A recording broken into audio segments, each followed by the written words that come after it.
चल बोलना। देख मैंने 10 में खरीदी किया था, चल तू 7 में ले ले, चल। 5 दूंगा। तू भी क्या याद करेगा, 5 में दे दिया, देख ले ले।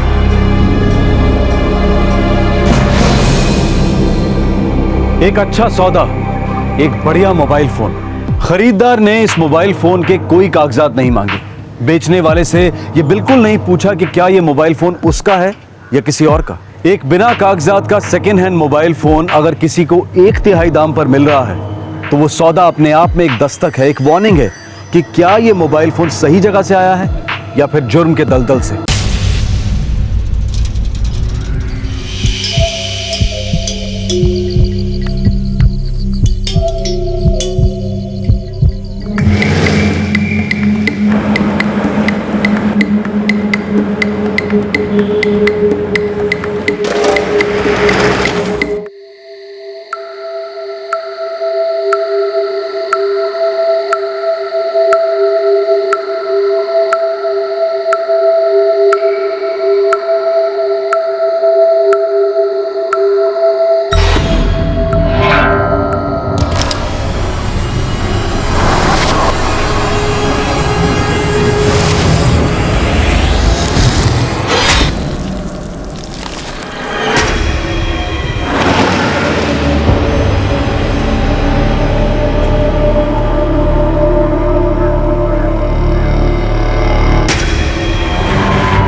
हट जाओ, पीछे आइए, हट जाओ, चलिए पीछे पीछे।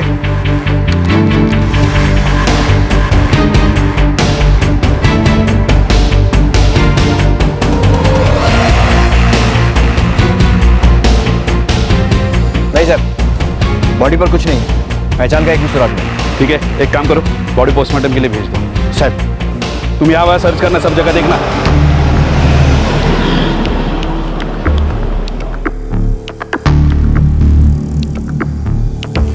सर मैंने पूरा एरिया छान मारा, कोई भी इस आदमी को नहीं जानता था और मर्डर के बारे में भी किसी को कुछ पता नहीं।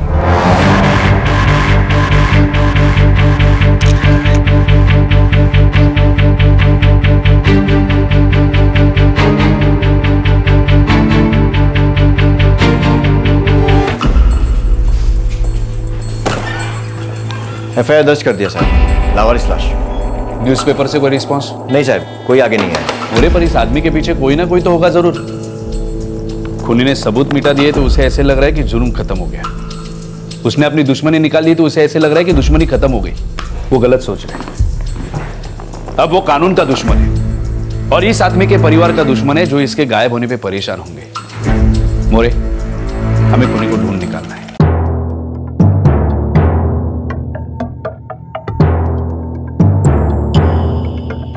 नहीं साहब, कुछ भी नहीं है।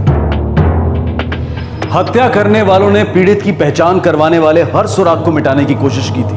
उन्हें लगा था कि शक की सुई उन पर कभी नहीं घूमेगी, लेकिन एक छोटा सा दर्जी का लेबल रह गया था। पुलिस को अब इतना पता था कि पीड़ित की शर्ट पुणे के कोथरूड इलाके के किसी दर्जी से सिलवाई गई थी। कोथरूड सिर्फ महाराष्ट्र में ही नहीं बल्कि पूरे एशिया में फास्टेस्ट ग्रोइंग इंडस्ट्रियल और रेजिडेंशियल एरिया माना जाता है। इसकी आबादी लगभग 3 लाख की है। इस विशाल नगरी में एक छोटे से सुराग को लेकर पुलिस निकल पड़ी इस लावारिस लाश को एक नाम देने और इस जुर्म की कहानी को ढूंढने।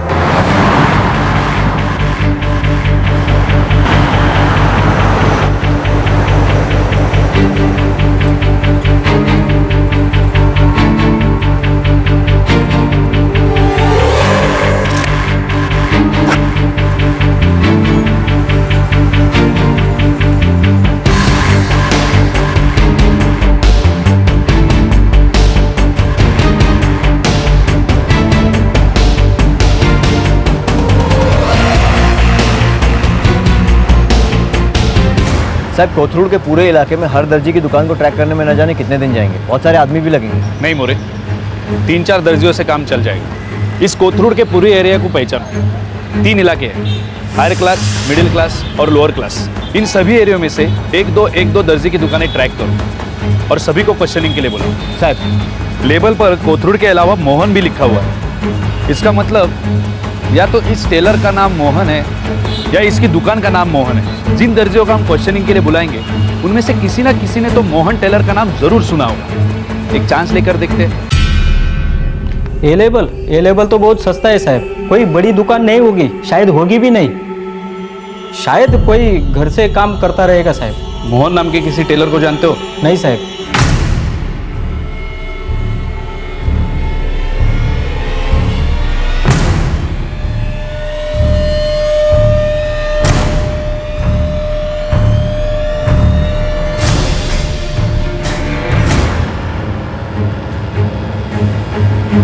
हाँ साहब, ये नाम मैंने सुना है कभी। किससे? मेरे पास एक चेतन नाम का कारीगर काम करता था। उसने कहा था उसने किसी मोहन मास्टर के यहाँ काम सीखा था। ये चेतन कहाँ मिलेगा? अभी वो मेरे टच में नहीं है, लेकिन हाँ उसका मोबाइल नंबर है मेरे पास।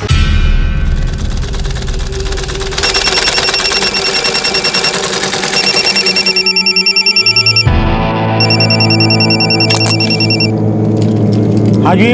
हॅलो चेतन, दिनेश बोलतोय. दिनेश दादा नमस्कार. खूप दिवसांनी आठवण काढली. अरे तू जरा सासवड पोलीस स्टेशन आ सकता है? पोलीस स्टेशन कशाला दादा? ये तो मोहन मास्टर का लेबल है. मोहन क्या? मोहन पिंगले. दुकान क्या है उसकी? वो घर से काम करता है.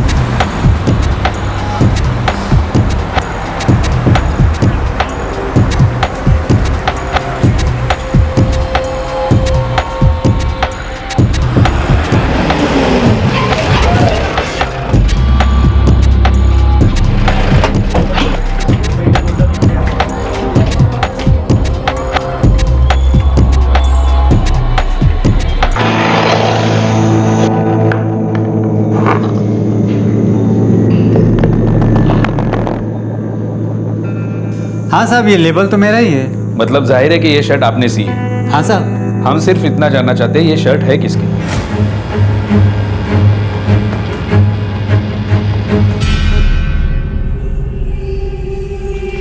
नहीं साहब, ये अपना रोज का ग्राहक नहीं है। होता तो मालूम हो जाता है, इसकी डिटेल यहाँ पे होती ना। हाँ, पर ये आपके ग्राहक तो है ना? अब एक बार कभी आया होगा। इतने साल से मैं काम कर रहा हूँ, 1000 आदमी आके चले गए, किस किस को याद रखूँ साहब? ये देखिए, ये स का निशान बनाया है। ये स क्या होता है?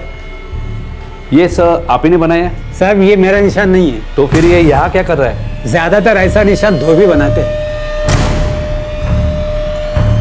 टेलर का लेबल अपना काम कर गया था, लेकिन कोई खास प्रोग्रेस नहीं हो पाई थी। एक अंधी गली से तहकीकात अब दूसरी अंधी गली में धकेल दी गई। अब पुलिस का सुराग था एक धोबी का निशान। साहब, किसी भी पुलिस स्टेशन में कोई मिसिंग रिपोर्ट नहीं और न्यूज़पेपर के ऐड का भी कोई रिस्पांस नहीं। मुझे लगता है लाश का क्रियाक्रम कर देना चाहिए। शायद ये आदमी इस इलाके का था ही नहीं। शायद ये यहाँ काम करता था या फिर किसी का इंतजार कर रहा था। कुछ तो स्टोरी होगी मोरे, हमें वो ढूंढ निकालनी।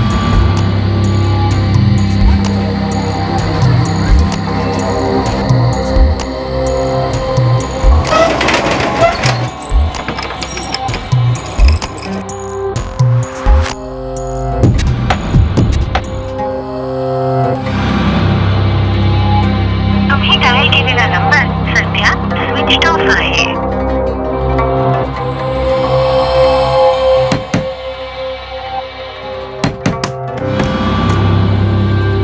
बात हुई क्या? नहीं गाई, अभी फोन भी नहीं लग रहा है. मुझे ना डर लग रहा है मंदार. तेरे बाबा 2 दिन में एक बार तो फोन करते ही है ना रे.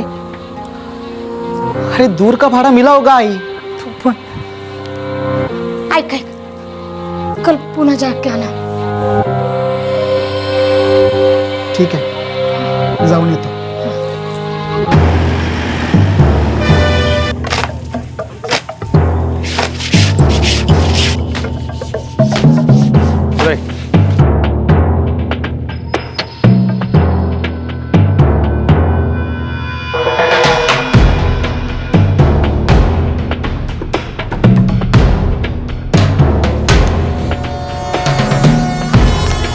हो दादा, मला सांगा सखाराम कुठे आहे? सखाराम ते समोर आहेत ते?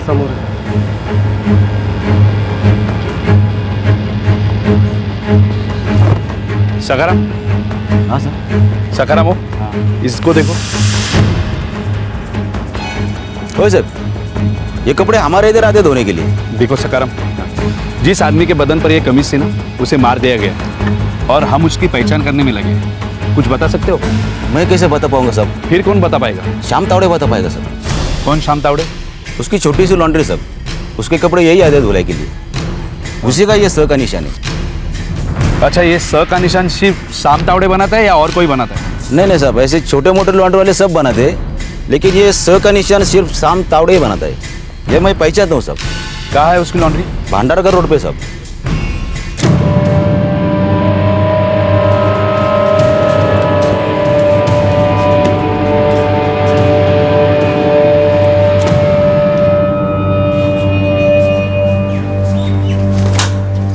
नमस्कार काकू, मी मंदार, रामराव खरड़े का लड़का जो यहाँ रहते। अरे हाँ हाँ, खराड़े भाव को जानती हूँ मैं। बाबा का फोन नहीं लग रहा है काकू, आप बता सकते कहाँ गए होंगे?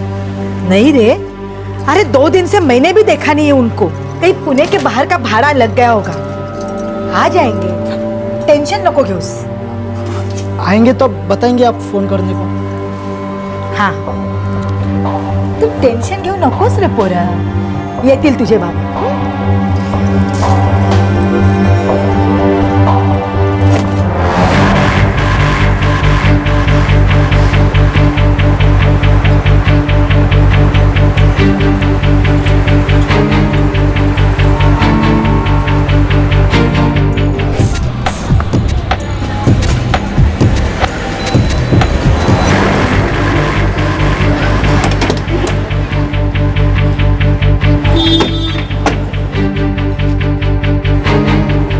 होय सर, ये निशान मेरा ही है। स से श्याम तावड़े, माहित सर। ग्राहक कौन है? रामराव खरडे, टैक्सी ड्राइवर है सर। होय साहब, यही खरडे भाऊ है। रहते कहाँ थे? पुंडलिकवाड़ी, कोथरूड के पास में है सर।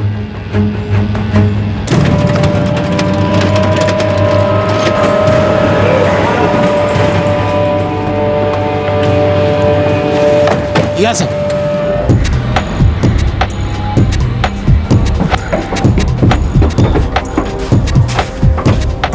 या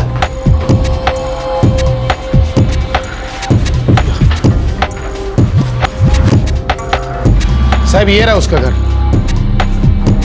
2 दिन से कपड़े भी नहीं आए साहब। पड़ोस में पूछते साहब।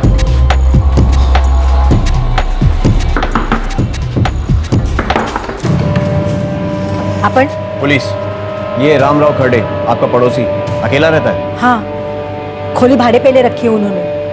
बीवी बच्चे गांव में रहते हैं। लेकिन साहब, क्या बात है? गांव कहाँ है? वेल्हे गांव। कुछ गड़बड़ है क्या साहब? नहीं, सवेरे मंदार भी आया था, खरडे भाव का लड़का। अपने बाबा को ढूंढ रहा था, लई टेंशन में था साहब। बोल रहा था 2 दिन से उनके बाबा ने फोन नहीं किया घर में। मंदार का नंबर है आपके पास? हाँ है, लेकिन साहब बात क्या है?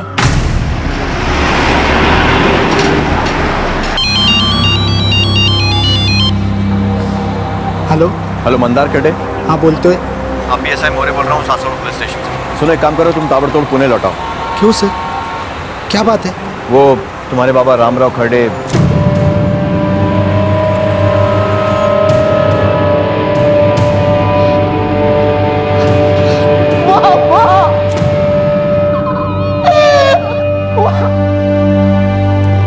बॉडी हमें कातरज हाईवे के पास मिली। 2 दिन से हम इतने परेशान थे, बाबा का फोन भी नहीं लग रहा था। आज सुबह ही मैं बाबा की खोली पर जाकर आया। तुम्हारे बाबा तुम्हें फोन कहाँ से करते थे? सेल फोन था उनके पास? था ना साहब, वो पुणे में प्राइवेट टैक्सी चलाते थे। कौन सी गाड़ी चलाते थे?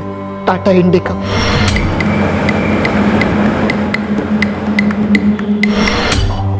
एक साल पहले ही उन्होंने यहाँ पुंडलिकवाड़ी में किराए से खोली ली थी। वेले गांव से अप डाउन करना भारी पड़ता था उनको। घर कब आते थे बाबा? कभी शनिवार, कभी रविवार। अपने बाबा का नंबर ये यहाँ पर ले।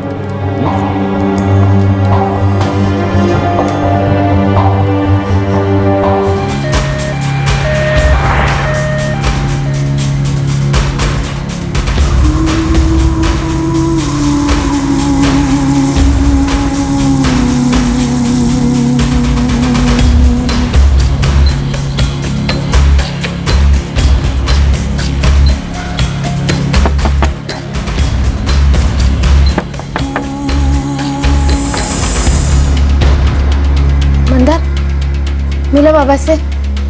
बात हुई उनसे? क्या हुआ? हाँ? चुप चुप क्यों है तू? क्या हो तेरे बाबा को? बीमार है क्या? कुछ तो बोल। हाँ? क्या हुआ?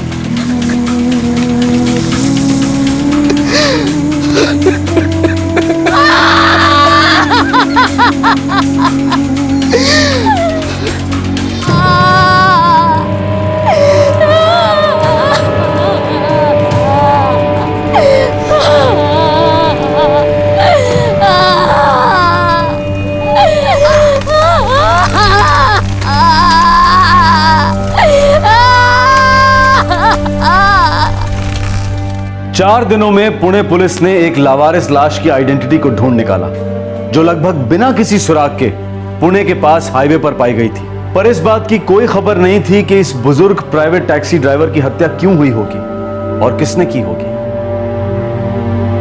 कौन है तो कुतरा? किसने मारा तेरे बाबा को? पता नहीं आई, पुलिस ढूंढ रही है। बाबा की टैक्सी भी अभी तक मिली नहीं है उन्हें। बाबा की लाश उन्हें कातरज हाईवे के पास से मिली। कुछ गड़बड़ होते तो बताते मुझे।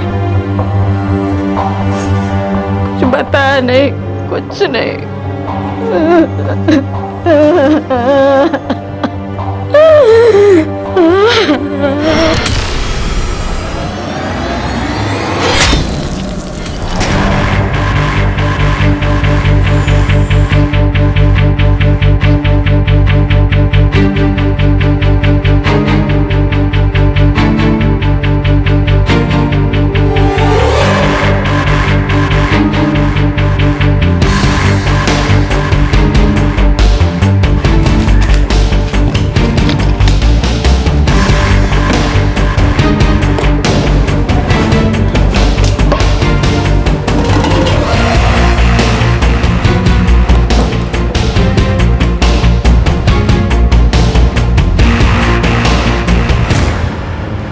सर,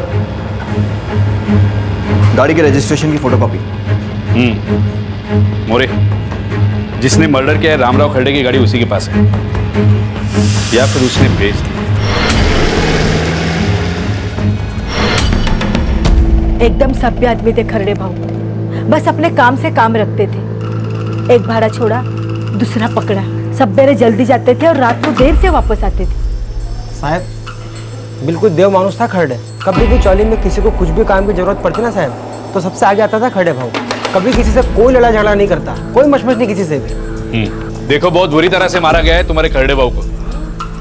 आखिरी बार कौन मिला था उनसे?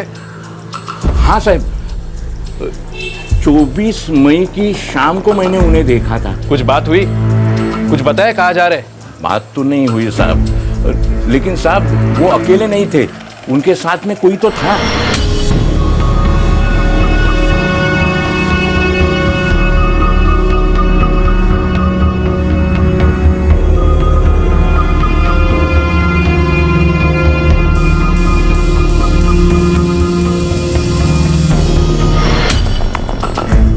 कौन था उनके साथ? माहित नहीं साहब, पहली बार देखा था। शायद उनका कोई कस्टमर होगा।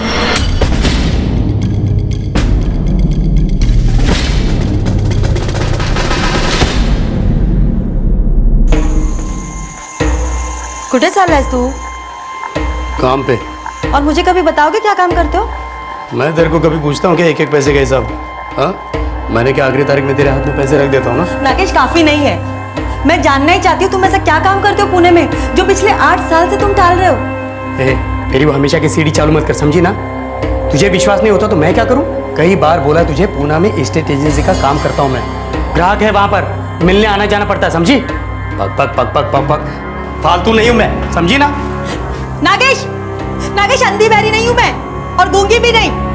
एक ना एक दिन तुम्हारा झूठ जरूर पकड़ लूंगी। हे बक, वो वाली बात पे हम कब के मिट्टी डाल चुके हैं। एक बार बोला ना, नहीं होगा तो नहीं होगा। बार बार मुझे सुना के धमकी मत दे। कभी दिमाग सटक गया ना,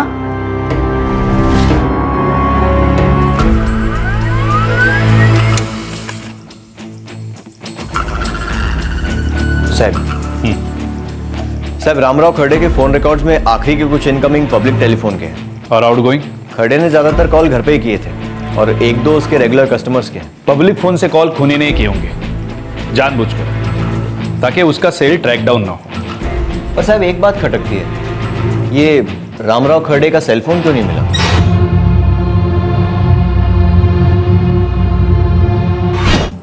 खूनी ले गया होगा साथ में।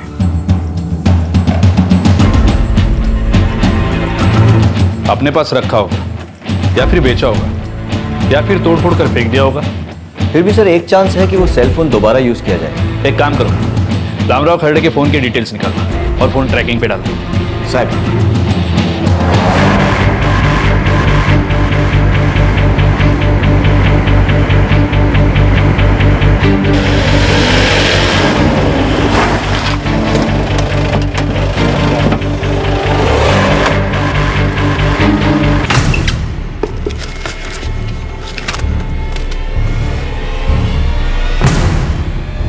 बाबा ने 1 साल पहले ही वो मोबाइल खरीदा था।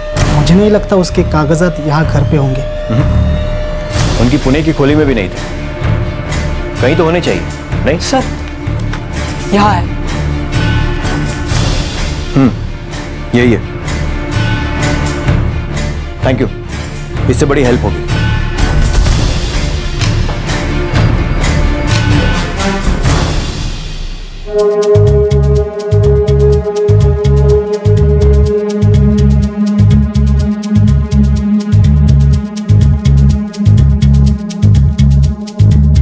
रामराव खर्डे के सेलफोन डिटेल्स 6 सर्विस प्रोवाइडर्स को दिए गए, इस उम्मीद के साथ कि अगर उस मोबाइल फोन में कोई नया सिम कार्ड यूज होता है तो उसे तुरंत ट्रैक डाउन किया जा सके और शायद उस मोबाइल फोन का नया मालिक पुलिस को रामराव खर्डे के हत्यारे तक ले जा सके।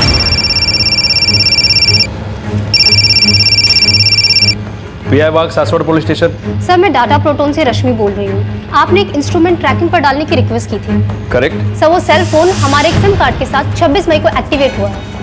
अच्छा 26 मई। Yes sir. और बता सकते हैं इंस्ट्रूमेंट कहाँ ट्रैक हुआ है, किसके पास है? Sure sir. ये सोलापुर में सुरेश मापसेकर के पास है। Thank you very much. 26 मई को फोन एक्टिवेट हुआ था सर और हमें रामराव की बॉडी 25 मई को मिली थी। सुरेश मापसेकर, सोलापुर। फोन मत करना, सीधे घसीट लेना। सर सोलापुर का सुरेश मापसेकर नाम सुना है कभी? नहीं सर, मैं किसी सुरेश मापसेकर को नहीं जानता, सच में नहीं जानता।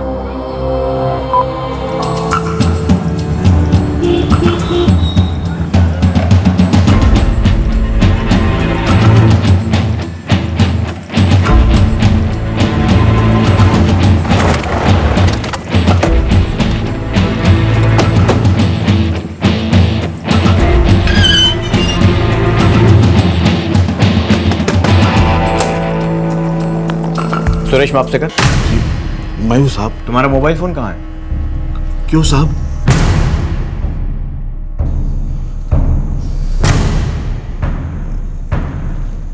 नहीं पहचानता साहब। मैं बताता हूँ, ये रामराव खर्डे है, उम्र 56 साल, पुणे में टैक्सी ड्राइवर थे, जिसे तूने 24 मई को मार डाला और लाश कातरज हाईवे के पास फेंक दी। आई शपथ साहब, जब मैं इन्हें जानता नहीं तो मारूंगा क्यों साहब? जानते नहीं, मारा भी नहीं, तो फिर मुझे एक बात बताओ मापसेकर, ये रामराव खर्डे का मोबाइल तुम्हारे पास क्या कर रहा है? आई शपथ साहब, मुझे नहीं मालूम कि ये मोबाइल पहले किसका था। मैंने तो इसे सेकंड हैंड में खरीदा। किससे खरीदा?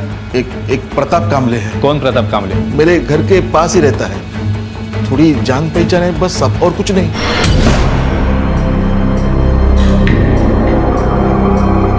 फाइनल बोलना। ये देख, मैंने 10 में खरीदी किया था, तू ले ले, चल 7 में ले ले। 5 दूंगा। तू भी क्या याद करेगा, चल 5 में दे दिया तेरे को। प्रताप को ये मोबाइल कहां से मिला मुझे नहीं मालूम साहब, मुझे अच्छे रेट में मिला, मैंने ले लिया। ये प्रताप कामले के यहाँ आने तक तुम यहाँ से नहीं जाओगे।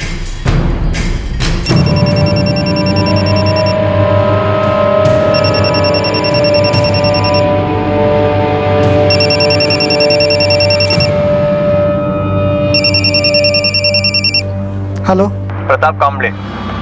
प्रताप कामले? हाँ, प्रताप कांबळे। एक नया नाम उभरा है इस केस में, कभी सुना है? नहीं तो सर। ठीक है।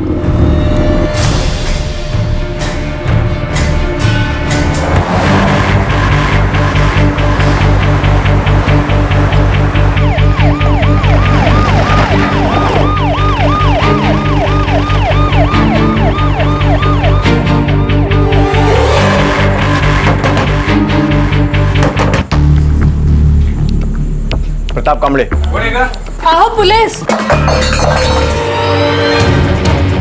प्रताप कांबळे, रुक! अबे रुक! रुक!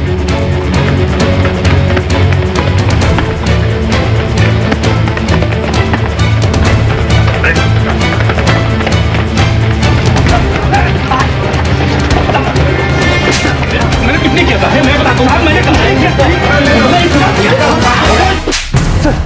साहब मैंने कुछ नहीं किया साहब। मेरा यकीन कुछ नहीं किया साहब। कसम से मैंने कुछ नहीं किया साहब। कुछ नहीं किया साहब। रामराव खरड़े के साथ मेरा कोई दुश्मनी नहीं था, कसम से साहब नहीं था। मैं तो बस वही करता गया जो मेरे को बोला गया था साहब।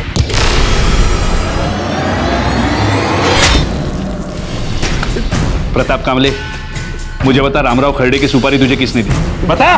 साहब नागेश भोसले, वो रामराव खरड़े की हत्या करना चाहता था साहब।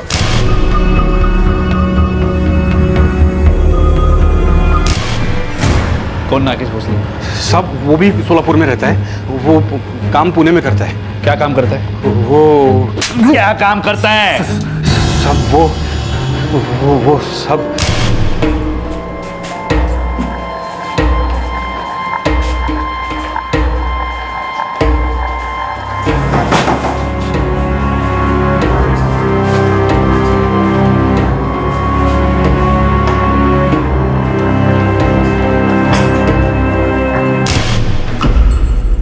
दलाल है। रामराव खरड़े का नागेश से क्या लेना देना था? पता नहीं साहब, वो नागेश मेरा दोस्त है, वो मुझे बोला एक गेम बजाना है, आजा, तो मैं गया साहब। नागेश का नंबर दे। तुम्ही डायल केलेला नंबर सध्या स्विच ऑफ आहे। बता नागेश किधर है? साहब इधर का मुझे मालूम नहीं है साहब, लेकिन उसका सोलापुर का घर मेरे को पता है। सोलापुर? चल। अहो साहब, इस मर्डर से मेरा कोई वास्ता नहीं है। मैंने तो सिर्फ वो मोबाइल सेकंड हैंड में खरीदा था। इस सब के बारे में मैं कुछ नहीं जानता। मुझे लगा कि वो मोबाइल प्रताप का होगा। ये आगे के लिए दस्तक है, पूरी इंक्वायरी करने के बाद चीजें खरीदना। चल। ये तो सर। चल।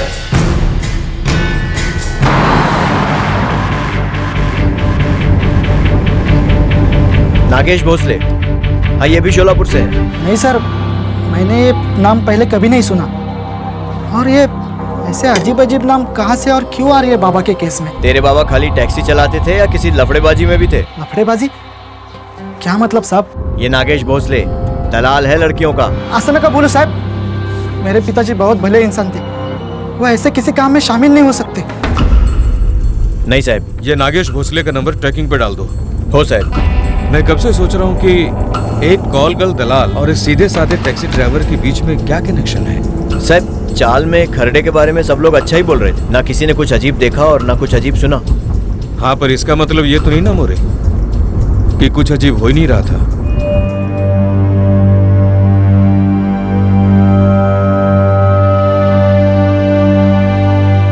मंदर, तुम्हारे बाबा नहीं वो ऐसा कुछ करते थे क्या जो मुझे नहीं पता? मला नहीं माहिती। मेरा मतलब था तुम बाबा के बारे में ऐसा कुछ जानते हो क्या जो मैं नहीं जानती? बोला ना आई, नहीं माहित मला, मैं कुछ नहीं जानता।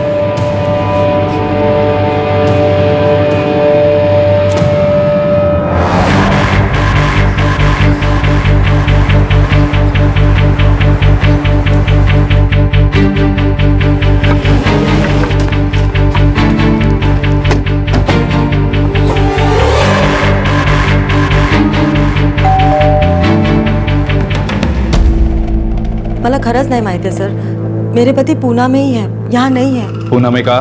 पता नहीं। और अगर आपको पता चले तो मुझे भी बता देना, और ये भी बता दीजिएगा कि वो काम क्या करते हैं। पति है आपके? तो क्या सब पति अपनी पत्नियों को सब कुछ बताते हैं? 8 साल हुए आपकी शादी को। साल गुजरने से दूरियां कम नहीं होती, अक्सर बढ़ जाती है। सर मैं सच कह रही हूँ, मुझे मेरे पति के बारे में कुछ नहीं पता। नागेश भोसले लड़कियों का धंधा करता है। क्या? रामराव खड़े नाम के एक टैक्सी ड्राइवर का आपके पति ने मर्डर किया है। आप जानती है रामराव खड़े को? मैं रामराव खड़े को नहीं जानती, मैं कुछ नहीं जानती इंस्पेक्टर। हो सकता है कि आप कुछ नहीं जानती हो, या फिर यह भी हो सकता है कि आप सब कुछ जानती हो। साहब औरत झूठ बोल रही है, कुछ छुपा रही है, साफ नजर आ रहा था उसके चेहरे से। आपने देखा रामराव खड़े का नाम सुनते ही कैसे फेस चेंज हो गया था उसका। एक काम करो, इस औरत का नंबर ट्रैकिंग पे डाल दो। साहब ऐसा लगता है नागेश भोसले कोई और नंबर इस्तेमाल कर रहा है।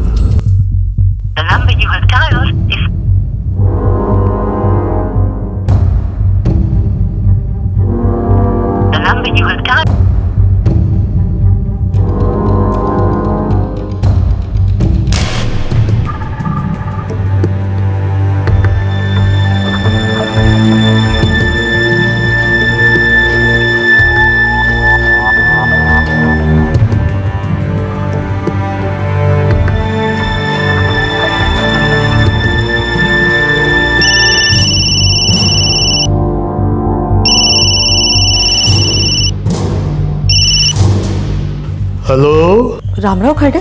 हाँ बोलते हैं, आप कौन? मैं सोलापुर से बोल रही हूँ, नागेश भोसले के घर से। हाँ बोलिए। आपसे मिलना था, कुछ अर्जेंट है। क्यों, क्या बात है?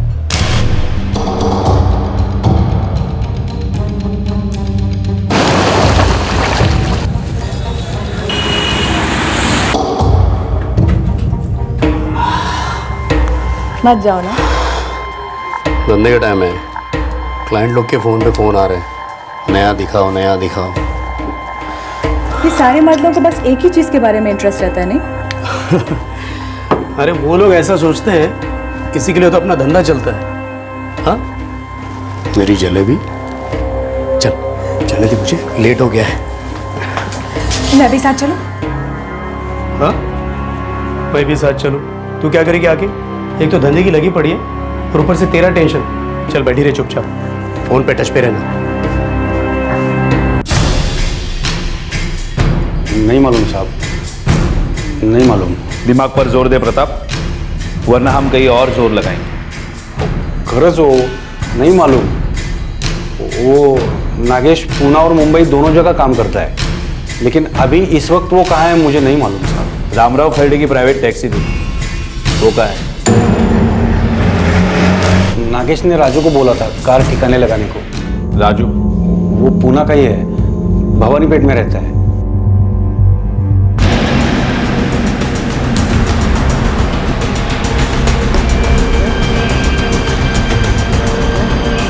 चल साहब, मैंने कुछ नहीं किया, मैं सच बोल रहा हूँ साहब। साहब मुझे कुछ मालूम नहीं साहब, नहीं किया साहब।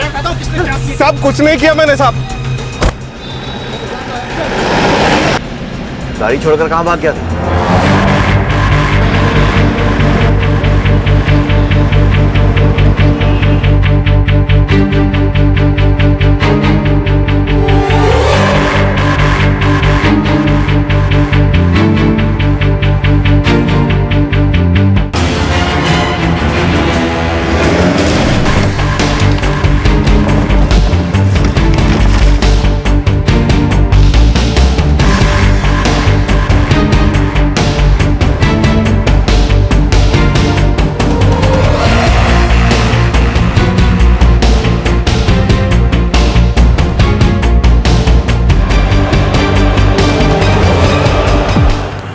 रामराव खरड़े की हत्या में शामिल 2 लोगों को पुणे पुलिस ने पकड़ लिया। रामराव की टैक्सी भी मिल गई और कत्ल में इस्तेमाल किया गया चाकू भी बरामद कर लिया गया। लेकिन रामराव खरड़े की हत्या का कारण, वो राज सिर्फ एक ही आदमी जानता था। वो इस केस का मुख्य अपराधी नागेश भोसले था, जो अब तक पुलिस के हाथ नहीं लगा था, और उसे पकड़े बिना ये केस अधूरा ही रहता। साहब ये नागेश भोसले कोई बहुत बड़ा खिलाड़ी नहीं है, लेकिन छोटा भी नहीं है। 8-10 लड़कियां तो उसके साथ रहती ही रहती है, मुंबई पूना दोनों शहरों में। कहाँ मिलेगा कहाँ नागेश? ये पूना में तो पक्का नहीं है साहब अभी। फिर पूना में होता है तो कहाँ होता है? पूना में वो होटल है ना साहब, गुनगुन, उसमें रूम फिक्स रहता है उसका। वो फर्ग्यूसन रोड वाला? हाँ साहब, सप्लाई पे वही से होती है। छोटे बड़े सब व्यापारी आते हैं वहाँ 1-2 रात के लिए। साहब वो नागेश और उसकी लड़कियाँ मस्त नोट छाप रेला है, 1 नंबर।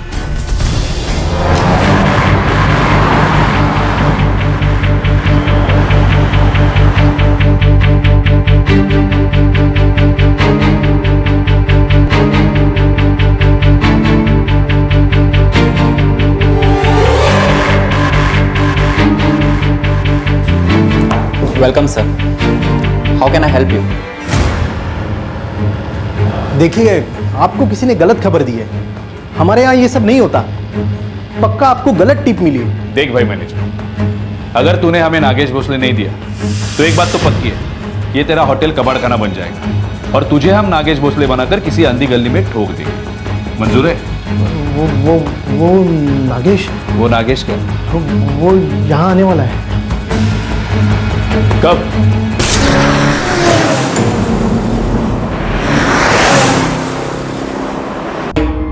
मुंबई से पुणे रिटर्न 5 घंटे, उसका अलग चार्ज करूंगी। जानता हूँ। और हाँ, तेरे को मेरा फुल नाइट रेट पता है ना? और अगर उसने कोई भी नाटक किया ना, ये कर वो कर, तो हर आइटम नंबर का अलग से चार्ज करूंगी, समझा ना? तू मुझे समझाएगी क्या? हाँ? पहली बार सौदा कर रहा हूँ क्या तेरा? अपना मुंह बंद रख, समझी? और जहाँ जरूरत है ना, वहीं खोल। साली मुझे समझा रही है।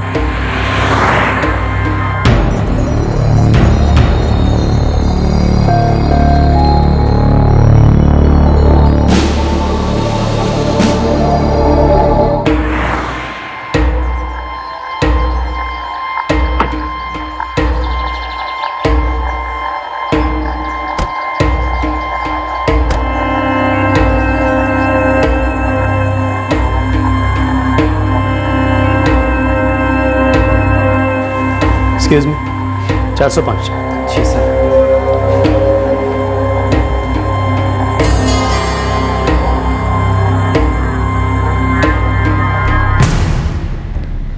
नागेश भोसले। आप कौन? अरे साहब, आप क्या बात कर रहे हैं? मेरे कुछ समझ में नहीं आ रहा। मैं इनमें से किसी को नहीं जानता। कौन प्रताप कामले, कौन राजू टकलिया, कौन रामराव खड़े? सच में? हाँ साहब। पर इन तीनों के नाम तो तुम ऐसे ले रहे हो जैसे ये तुम्हारे लंगोटिया यार है। और हम में से किसी ने तुम्हें ये नहीं बताया कि राजू का पूरा नाम राजू टकले है। तो फिर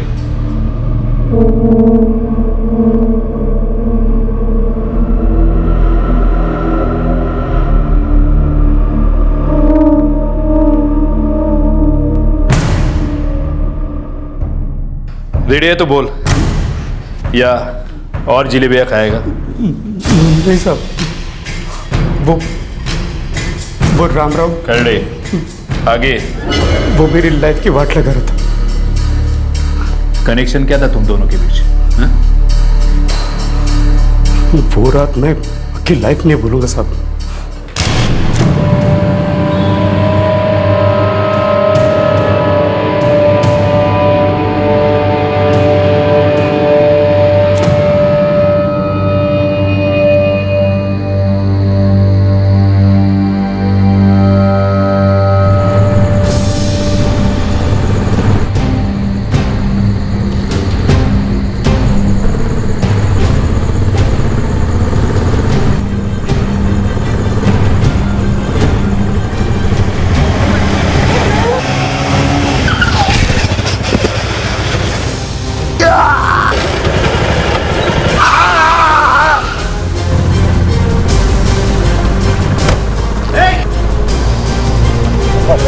ठीक तो है। आई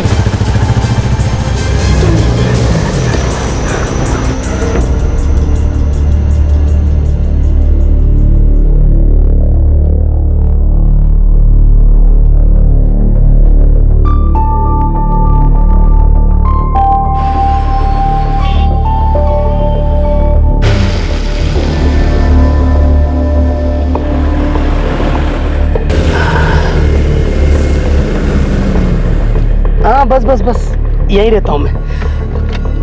कितना हुआ? नहीं साहब। अरे नहीं क्या, वैसे भी मुझे टैक्सी की जरूरत पड़ने वाली थी, किराया समझ के रख लो। वैसे भी ये टैक्सी प्राइवेट टैक्सी है सर। तो क्या फर्क पड़ता है, चलो रखो चुपचाप। आप संभालिए। हाँ डोंट वरी, हाथ संभालिए, मैं आपको घर तक छोड़ दूं। अरे नहीं नहीं, आपने इधर तक मदद की यार, यही काफी है। आपको एक विनती है साहब, ये पैसे रख लीजिए। अरे मैं मदद करने में विश्वास रखता हूँ, मदद के पैसे नहीं लेता साहब। आप भले आदमी लगते हैं यार। पता नहीं साहब, अपना काम कर लेता हूँ बस सर। मेरे लिए काम करोगे? मुंबई पुणे में डेली अप डाउन करता हूँ, महीने में 4-5 बार हो जाता है। अब फिक्स दूंगा, लेकिन जरूर करूंगा सर, मेरा काम ही टैक्सी चलाना है। बस आप पहले ठीक हो जाइए।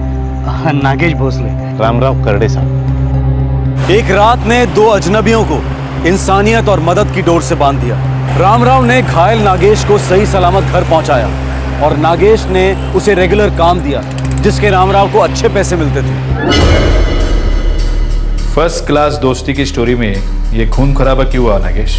फर्स्ट क्लास तो रामराव की लाइफ हो गई थी साहब।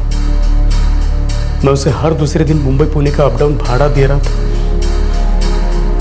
माला माल हो रहा था साहब।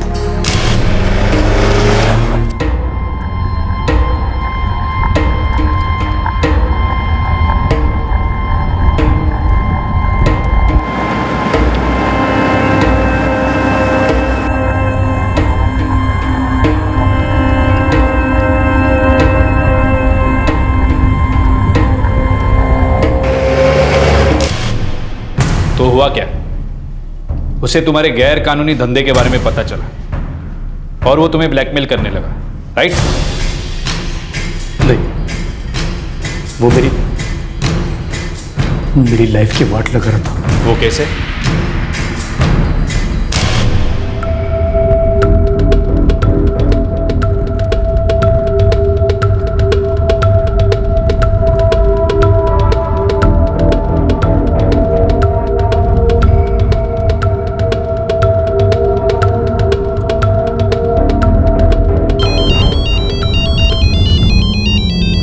एक मिनट।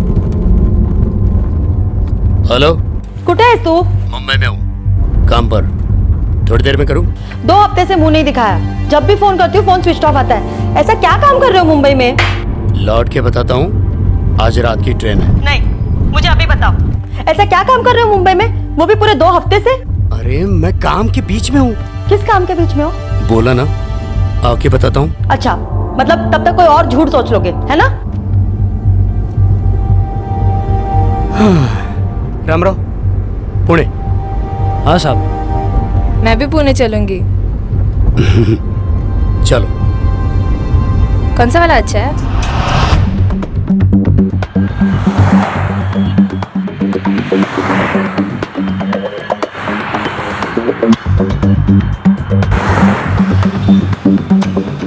सोलापुर जाना पड़ेगा मुझे। तो पुणे कब लौटोगे? आज रात? नहीं, आज रात तो उसके साथ रहोगे ना, लेकिन कल सुबह जरूर आ जाना, ओके? कल सुबह नहीं, परसों। परसों क्यों? मैं यहाँ पर अकेली बोर हो जाऊंगी। और मैं वहाँ तड़पूंगा अकेला, उसका क्या? सोनू, बीवी के साथ में रहूंगा ना, तो मेरे माइंड में तो ही रहती है, समझी? सच्ची? जल्दी आना, ओके? ठीक है। रामराव, सोलापुर। जहाँ बोलेंगे वहाँ साहब। चल आइए।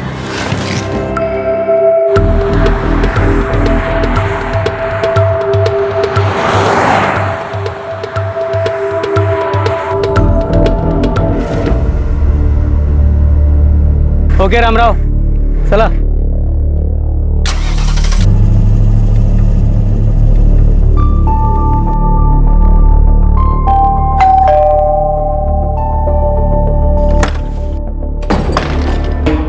आ गए तुम? कुछ और दिन बाद आते ताकि बच्चे भी पूछते, आई ये आदमी कौन है? फिर तेरी सीढ़ी शुरू हो गई? हाँ, पानी तो पूछ लिया होता। तुम्हारी पत्नी मीना को तुम्हारी मुंबई की दोस्त सुनीता के बारे में पता चला? जी, पता चला। नागेश, कौन है ये सुनीता? मैं तुमसे पूछ रही हूँ, कौन है सुनीता? मैं किसी सुनीता विनीता को नहीं जानता। तुम सुनीता विनीता को नहीं जानते? नागेश, तुम झूठ बोलना नहीं जानते, पकड़े गए हो तुम। यही रुको तुम।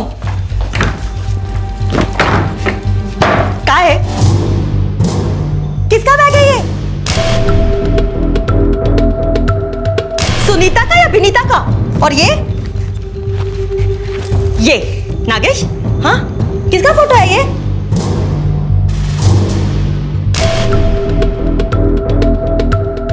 क्या कर रहे थे तुम लोग? फोटो खेल रहे थे? नागेश, उस लड़की ने 27 कॉल किए तुम्हारे फोन पर, शायद डर के कि कहीं ये बैग उस गाड़ी से मेरे हाथ में ना लग जाए। लेकिन देखो, ये बैग तो मेरे हाथ में लग गया नागेश। तुम्हारी रखेल का बैग मेरे हाथ में लग गया। बैग तुम्हारे पास कैसे आया? क्या फर्क पड़ता है? देखो मीना, बैठ के बात करते हैं। अब बात सिर्फ हमारे वकील करेंगे नागेश, और ये डिवोर्स तुम्हें इतना भारी पड़ेगा कि जिंदगी भर याद रखोगे तुम। बड़े बाप की इकलौती औलाद है मेरी पत्नी मीना, और उसे पता चल गया था कि मेरा अफेयर चल रहा है। मतलब मेरी तो बैंड बजने वाली थी, काफी ज्यादा थी उसकी प्रॉपर्टी, ये वो सब हाथ से चला जाता सब। मीनू, चाहिए तो तुम थप्पड़ मार, लातों से मार, हाथों से मार, कुछ भी कर, लेकिन मीनू ये नो डिवोर्स। मैं जानता हूं ये मेरी सबसे बड़ी गलती है, लेकिन एक बार माफ कर दे। डिवोर्स नहीं, अगर अपने बच्चों की खातिर का, अपना मिला जुला खून, अपने प्यार की निशानी मीनू, उनकी कसम तुझे एक बार माफ कर दे। और देख, मैं तुझे इतना प्यार करूंगा कि तू खुद अपने मुंह से बोलेगी कि बस एक बार माफ कर दे मीनू।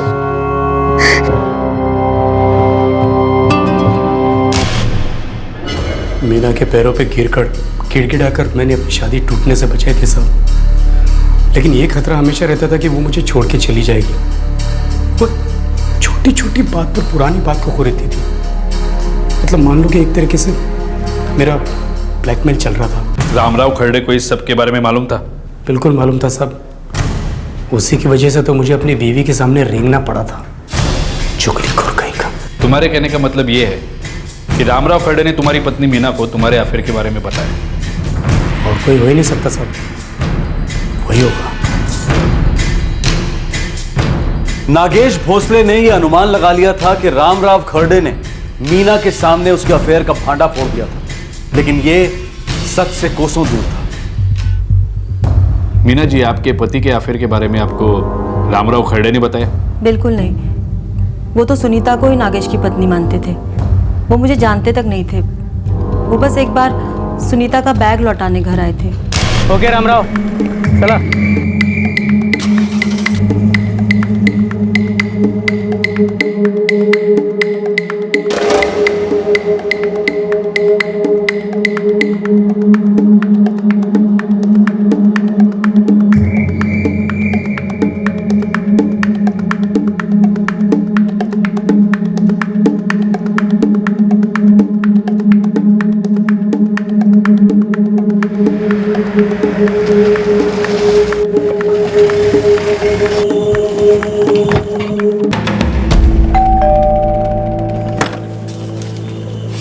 जी नमस्कार।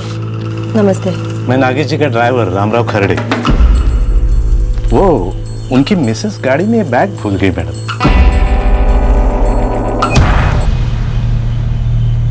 आप नागेश जी की मिसेस को जानते? हाँ, यहाँ आने से पहले मैंने उन्हें पूना छोड़ा था। अब ठीक है, मैं ये बैग उन्हें दे दूंगी। ठीक है, नमस्ते।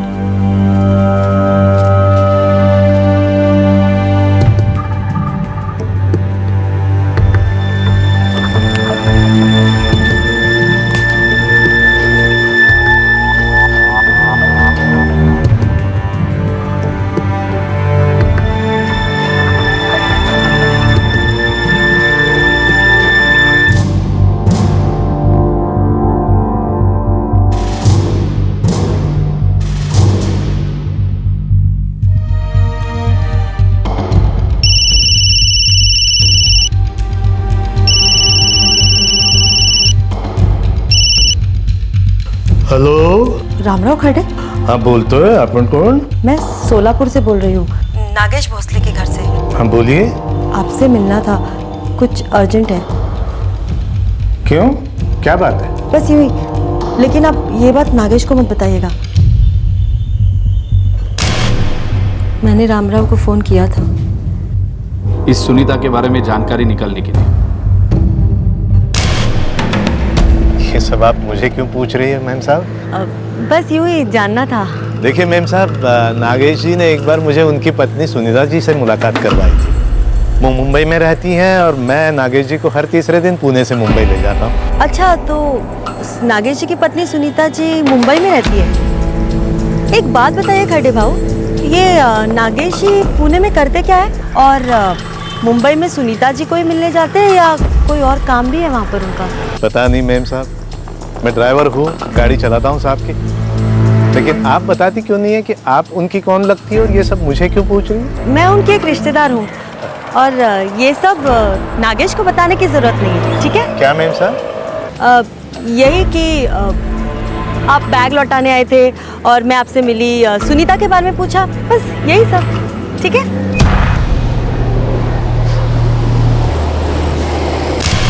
और तुमने तुम्हारे सारे गुस्से का निशाना उस गरीब रामराव खरडे को बनाया जिसे कुछ मालूम ही नहीं था। सब कुछ मालूम था उसको।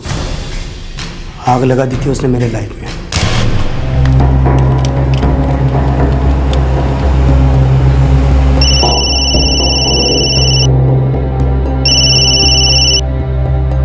नमस्कार साहब। रामराव, आज रात को सातारा। कितने बजे आऊँ आपके घर पिकअप करने साहब? अरे नहीं, इतना टाइम नहीं है अपने पास। 1 घंटे में निकलना है अपने को। एक काम करता हूँ, मैं आता हूँ तेरे इधर, साथ में निकलते हैं। ठीक है साहब, मैं तैयार हूँ। ओके चल। फुल काम कर देना सालों का। मैं नागेश बाबू पूछ सकता हूँ क्यों? मत पूछ, बस इतना समझ ले, काम करना और खिसक लेना, समझा? ठीक है। मैं तुम दोनों को हाईवे से पिकअप करूँगा, कातरज के रास्ते से। हम वहाँ रेडी रहेंगे।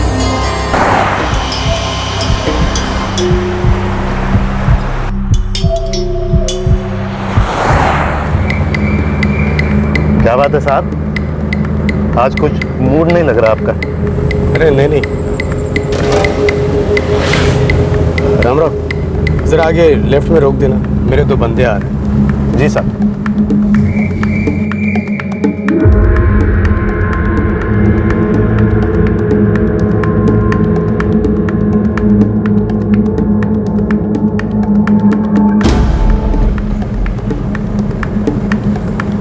रामराव, थोड़ा गाड़ी रोकते हैं आगे, वो सुसु के लिए। हाँ सर।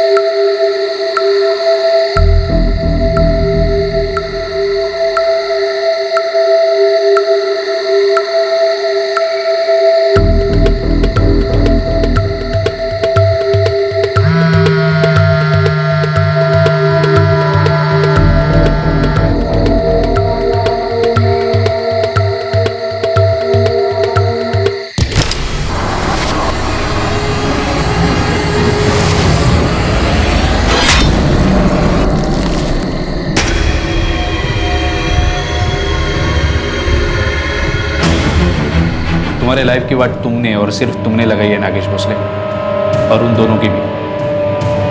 रामराव खरडे का तुम्हारे लाइफ से कोई लेना देना नहीं था। उसने सिर्फ एक बार तुम्हारी जान बचाई थी और उसे यही इनाम मिला। चल।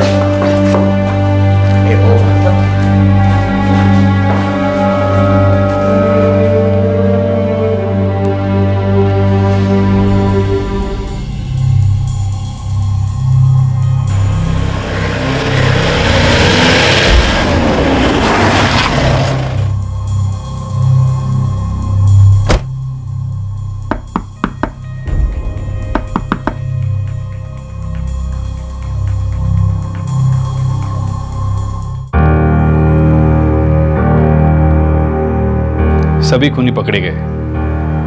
आपके पति भले आदमी थे, उन पे कोई दाग नहीं है। फिर क्यों मारा मेरे बाबा को?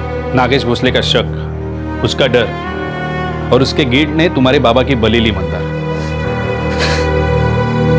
पर अब नागेश भोसले उसकी कीमत चुकाएगा।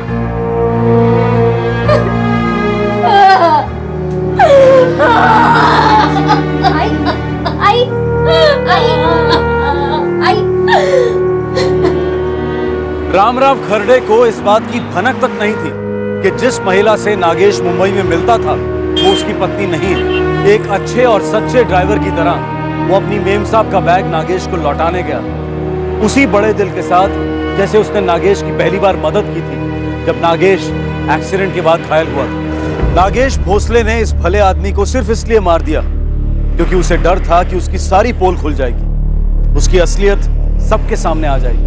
अपने अंदर के डर और गिल्ट का गला घोटने की बजाय नागेश ने बेकसूर रामराव का गला काट दिया। नागेश भोसले प्रताप कामले और राजू पर आईपीसी की धारा 302 फॉर मर्डर और धारा 201 कॉजिंग डिस्ट्रक्शन ऑफ एविडेंस के तहत मुकदमे चले। राजू इस वक्त 3 साल की सजा काट रहा है और नागेश और प्रताप को उम्र कैद हुई है। एक दर्जी का लेबल और धोबी का बनाया निशान एक लावारिस लाश को पहचानने में महत्वपूर्ण साबित हुए। और फिर पीड़ित का मोबाइल फोन जो सेकेंड हैंड बेचा गया था वो इस इन्वेस्टिगेशन में स्टार साबित हुआ। और फिर जल्दी ही पुलिस ने सभी गुनहगारों को पकड़ लिया। ये केस एक क्लासिक उदाहरण है इस कहावत का कि क्राइम नेवर पेज। जुर्म हमेशा सुराग छोड़ ही जाता है, इंसाफ के दरवाजे पर दस्तक दे ही देता है। जुर्म कभी छुप नहीं सकता। किसी की जान लेने से आज तक किसी की जिंदगी बनी नहीं है। इस तरह के और भी एपिसोड देखने के लिए हमारे चैनल को सब्सक्राइब करें और बेल आइकन दबाना ना भूलें।